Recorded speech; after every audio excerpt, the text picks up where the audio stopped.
Wasikiliza sasa vizuri, ndio nikuulize, sala ya Musa ilimbadilisha Mungu? No. Hakuna sala ya mwanadamu inayobadilisha Mungu. Atakuwa ni mchungaji Sengu huyo anayebadilishwa na sala zetu. Ni sawa na watu ambao wanasikia, baba, tuandike majina yetu kitabu cha uzima. Wewe sala unayoichukulia kama ndio tiketi ya kumshinikiza Mungu atuandike, huyo atakuwa ni mchungaji, sio Mungu ambaye kwa sala yako na wewe unaamini kabisa, anamwambia kama malaika, andika hao wote majina. Bwana mwombaji ameomba. Sio unaamini hivyo?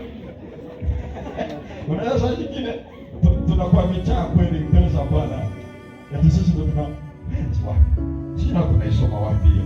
Biblia hii ndio inasema tunaweza kaomba watu waandikwe, halafu Biblia zikaandika.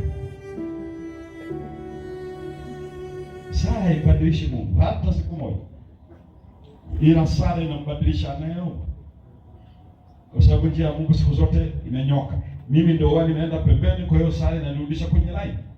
Kwa hiyo ndio maana wanaofunga na kuomba wakifikiri wafanye kitu Mungu afanye, wamepotoka kabisa. Hakuna sala hiyo katika dunia hii ambayo Mungu ameiweka. Sala siku zote ni mimi nirudi upande wa Bwana.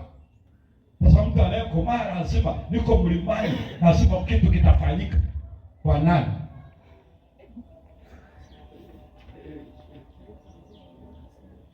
Kwa hiyo amesema nimeapa hawataingia. Na ndicho Yuda alichosema. Kwa nini hawaingii? Walikoma kuamini. Na wamenijaribu mara ngapi? Unajua neno 10 na maana ya utimilifu. Ndio maana unaona sentensi za uumbaji ziko 10. Sentensi zilizotamka Horebu ziko 10, tunaziita amri 10. Na hapa anaposema mara 10 maana yake completion kabisa.